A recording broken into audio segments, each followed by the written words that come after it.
Okay, hi. So this is what I'll bring on board as your setup. My name is Yemi Badmus. So what I'll bring on board as your setup, whether as a DM setter or as a phone setter, first I'll match personality of the coach, and then I'll detach myself from the outcome of the conversation. So I'm having a phone conversation or a a conversation on the DM. I'm basically detached from the outcome because the outcome basically is to book a call. But I am positioning myself as someone detached from the outcome of the conversation. Yeah, I'm not desperate. So in my lack of desperation, I'll be able to find a lot of pinpoints and do a conversation like a normal human to human conversation. Yeah. So I'm not selling the DMs. It's just a chat, and I'm not selling phone calls either. It's just a chat, and I shouldn't be giving away too much information in the chat. So I will not give away too much information in the chat.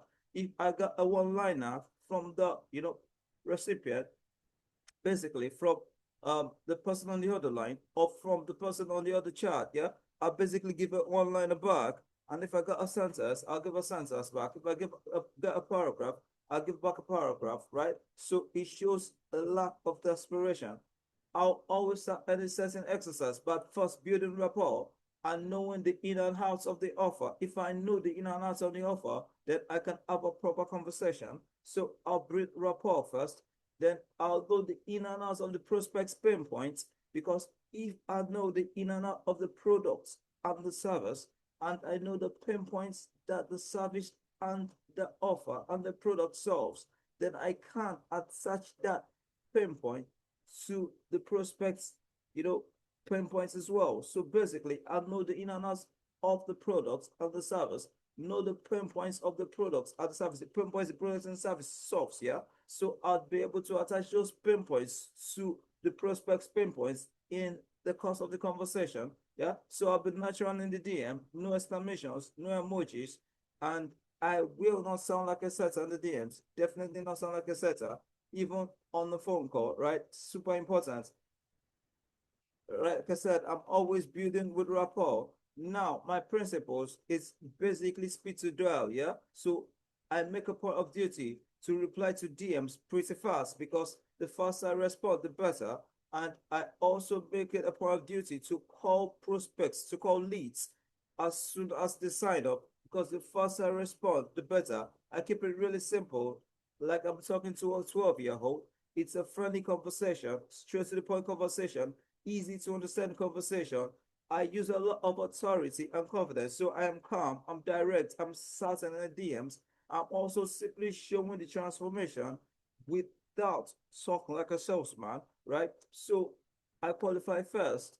That's the first thing I do. The three touch points first would be to book a call, to book them in for a call, right? Now it takes three touch points before I book them in for this call. So it's all about nurturing, it's all about honesty, and it's all about the volume game. So I'm chatting with a lot of people. I'm also calling a lot of people. So it's more of a volume game. And it's also about just three touch points. I'm going to get to the touch points in a bit, right? This is how I basically set appointments. First, the opening. I start with the introduction. Then I go to the current situation. So basically, I find the current situation with subtle qualification questions, right? Then I get onto their desired situation. So basically, I simplify a pinpoint and I offer a solution to that pinpoint. That's basically what I do. And I propose a call. The aim of this setting is to get them onto a sales call. So that's basically what I do. I propose a sales call. Now, these are the three touch points for me in the DMs while setting, or on the phone call while setting. First is to build rapport, right? Here, I basically start out with a conversation that's pretty casual, yeah? Very casual conversation. Then I found the pain points. Here, I look for the one thing they are suffering, so that I'd build on that to subsequently qualify them for the call. So this what thing they are suffering is a pain point, and then I build on that pain point, have conversations around that pain point, so that I subsequently qualify them for the call, right? And then the third thing would be to create urgency. Here I am basically making them realize that now is the best time for them to take, the call, to get on the call. and they should probably take action now. So basically, these are the three touch points before I book the call, right? Now, how do I build rapport? It's pretty simple. I relate with the prospects. I treat the conversation like a normal conversation between two friends, yeah? And that I am not treating it like a sale. I avoid sounding like an appointment setter, and I be very reputable and also very relatable. So I am showing a lot of reputation on the call, on the phone session call, or on the DM session conversation. And I'm also very relatable as well. Very, very relatable. I'm also using the coach tonality. Now I find pain points because I need to relate to these pain points. I ask questions like what have you tried so far to achieve this goal? I ask them questions like how long have you been struggling with this pain point? I ask questions like how much they feel this pain point is affecting them in a specific area of their life. And before I major on a specific area of their life, I've basically talked about that area of their life and found out a few things about it. Yeah. So then I ask that kind of question. So how do I create urgency? I could say any of these things. Honestly, I get it. The longer you wait, the harder it is to solve XYZ problem. I could say most people wait until it's too late for this and that, and by then they've lost XYZ, right? So I could say any of those. Alternatively, I could just do any of this. I could ask them why they're trying to solve this problem now, right? I could also ask them what happens if they don't solve this problem, if they put it off for a few months, say 6 months, about, right? Now, whatever I do, right? If it's the first one or the second one, whatever I choose to do will depend on the situation in that conversation, right? Now, I also would go on and do this. When I ask prospects questions, I basically would go on and do this. I think about what I'm trying to achieve with those questions. Why am I asking these questions? What am I getting out of these questions? What's the best scenario? What's the best case scenario for this prospect? What's the worst case scenario for this prospect? These are questions I'm basically asking, yeah? Now, on the sales call. Now, 4 steps of inbound leads to call. So basically, I have this 4 step process of inbound leads from moving this inbound leads to the call. So I'm moving inbound leads from the prospects, from the level of being an inbound lead to booking a call. So what are these 4 steps that I'll use? First, I'll scan the profile and look for red flags. Then secondly, the next step would be as you know, after a few chats, I'd open the message by saying things like, hey John, mind if I ask you a couple questions to see if this is a good fit? So I'm having a couple of conversations with them, right? And after those conversations, then I move on to the next step, saying, hey John, mind if I ask you a couple of questions to see if this is a good fit? Then step 3 would be qualifying questions. So I'm basically qualifying them. Now in step 3, I'll be asking questions like, what do you do for a living? Just to know if they can afford it. What are you interested in this now? It's just about urgency. What's the biggest challenge with XYZ problem? I'm basically looking for the pain point. Now, what have you tried so far for XYZ problem? I've basically getting to understand their previous efforts in trying to solve this problem. Yeah. Step 4 would be proposing a call. So I say something like, if you're open to it, let's up on a call, son.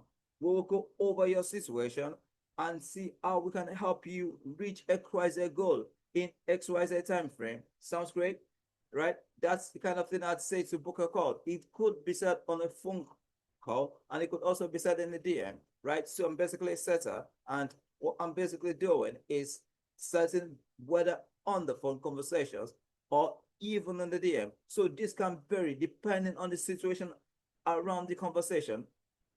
I'd ask the lead certain questions and also ask if the lead is uncertain, right? Now, so this is what I meant to say here.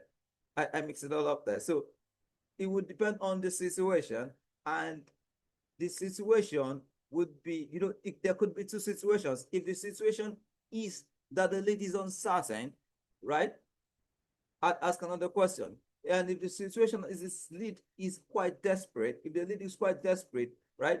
I'll also state, right? I won't ask, right? So if the lead is uncertain, I'll ask, sounds great. Would you want to book a call? Right? Is that something you might want to do? I'll say something like, if you're open to it, let's hop on a call, son. We'll go over your situation and see how we can help you achieve your goal in 10 days. Sounds great. Something like that. Right? Now, if the lead is desperate, right? Then I'd say something like, let's hop on a call where we'll go over your situation and see how we'll help you reach XYZ goal in 10 days. I'll send you the link now, if that's okay. So I'm not asking, I'm basically stating it, right? So that's the difference. Those are the different ways I'd handle the two different kinds of clients. Yeah. So objection handling is also something, right? In all of those things, I would have pre-handled objections. But in certain situations, you get, people still objecting. That happens, right? So if I get an objection, I basically acknowledge it, show empathy, and validate their concern. Then I'll go on to step two and relate to their situation and show that they understand what they are. I certainly agree with them, and then share a story, right? Then afterwards, I could answer them by refraining their thinking and handling the objection with some level of confidence by using a questions that brings their guards down. So an example, right, would be, okay, if someone says, I need to think about it, I could say, I totally get it, John. Out of curiosity, what's holding you back? When people say this, it's either because, you know, because of one of this. Is it, the fact that, money is holding you back or something else, right? So I could say one of those things, and I could also say this. If someone says, I've been scammed before, I could say, I hear you. I've been scammed before too. The way I say it, the way I say it, if my partner cheated me, will that stop me from dating again? Right? That's what I say. Right? If it says how much is it, I kind of say something like this. It's kind of hard for me to give you an upfront answer right now. However, we can discuss everything in detail on a call. Sounds fair, right? So these are basically some kind of answers I could give to some sort of objections when I get these objections on a phone call or in a DM, right? However, there are some disqualifiers I'd look out for when certain. If a person is unemployed, it's a disqualifier. If a person lacks urgency, it's a disqualifier. If a person has no financial ability, it's a disqualifier. If a person lives in the wrong location, it's also a disqualifier. So I'm just basically going to rush through a couple of questions I could ask in a fitness offer. Now, these are not cast in stone, right? But these are just some kind of questions I could ask in a fitness offer. Mind if I ask you a couple questions? Where are you based? What do you do for work? How do you find work? Is it stressful? Are you enjoying it? Reason I ask anyway is because I'm curious to know how you're finding it, balancing work and fitness. What are your current fitness goals at the moment? What do you mean by X? You're struggling with progress from consistency and something else. You're saying you're trying to lose belly fat. What weight are you working with at the moment? Is there any specific weight you're trying to get down or body fat percentage? So just in case of not having the clear part and structure that is holding you back. So is it just a case of not having the clear part and structure that's holding you back? Or is there something else? Is there anything else? In that case, I can definitely help you out getting everything tailor-made and optimized for what you need. I have a couple of time slots in the next few days. Let's jump on a call just to get to know you better, and I will show you everything you need to get that routine dialed in and optimized. Sounds good? Sounds good? Let me know when you're locked in, you know, when you've locked in the time to work. These are basically some kind of questions I could ask on the fitness offer. I could follow up for the call by saying just about to go to a workout.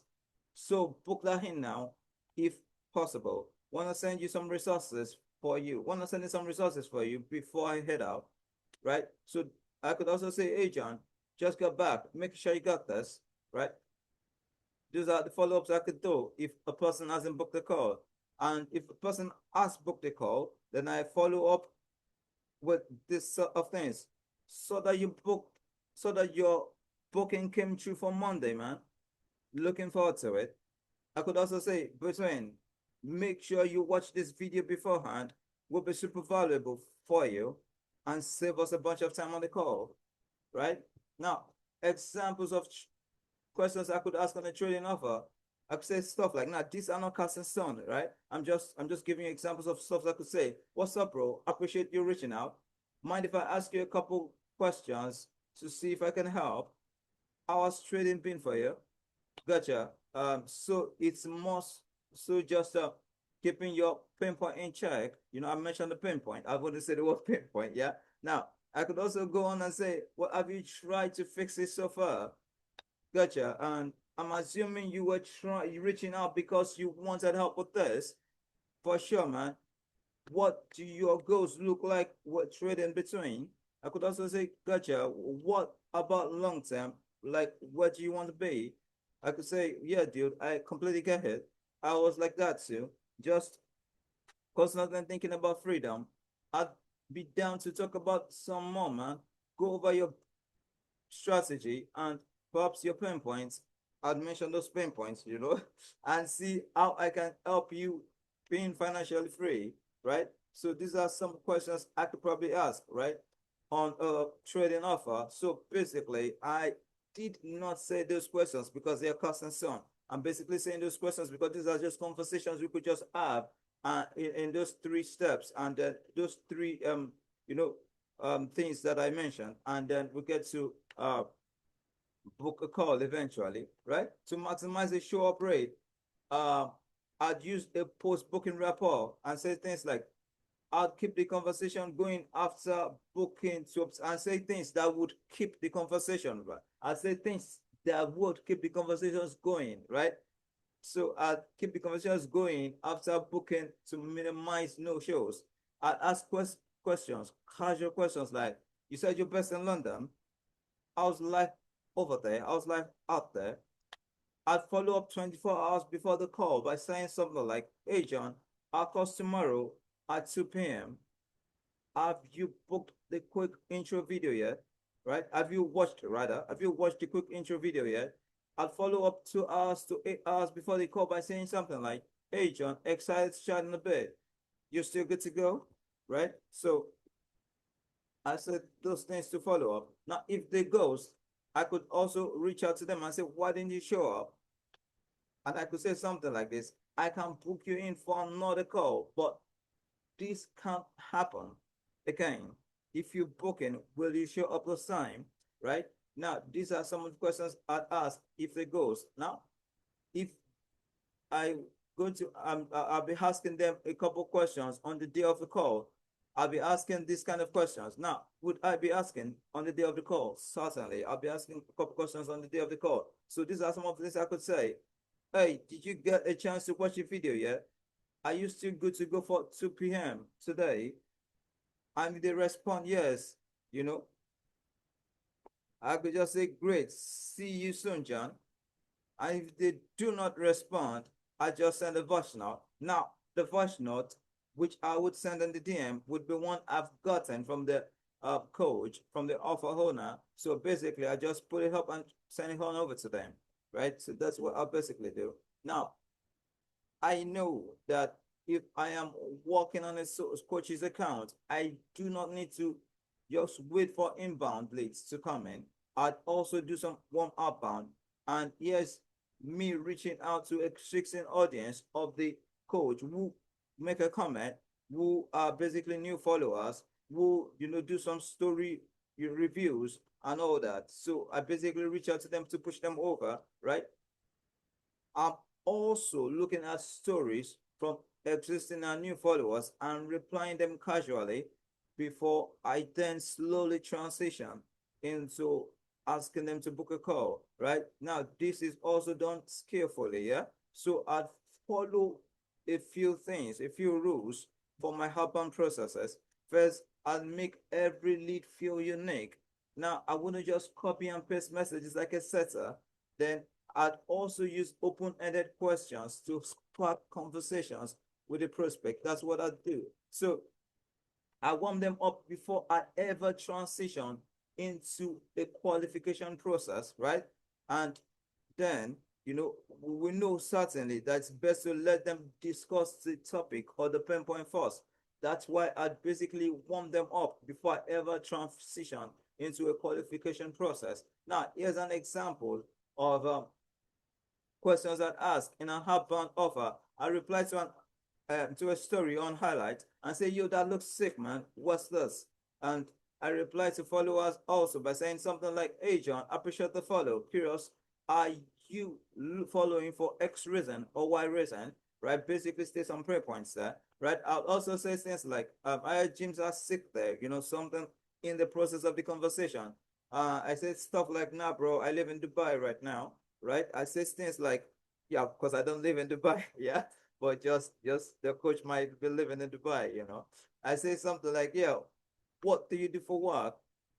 I say something like, "I do fitness training, and so on and so forth. I keep saying this kind of things until I transition into a trans I transition them into a trance-like process to book them for the call, right? So it makes it look as though they're falling in a trance, as it were. So another example of questions I'd ask in a warm-up round would be, "You, bro, what's this? This looks sick." I'd also say stuff like, "Actually, been planning on eating up California for a minute now. I hear the networking there is insane. How do you find it? Bet I'll let you know if I head up there, bro." I feel you, bro. Kinda similar to Dubai, or kinda similar in Dubai. Where do you work right now, bro? Sick, bro. How's it going for you? Been going good, man. Been scaling like crazy recently.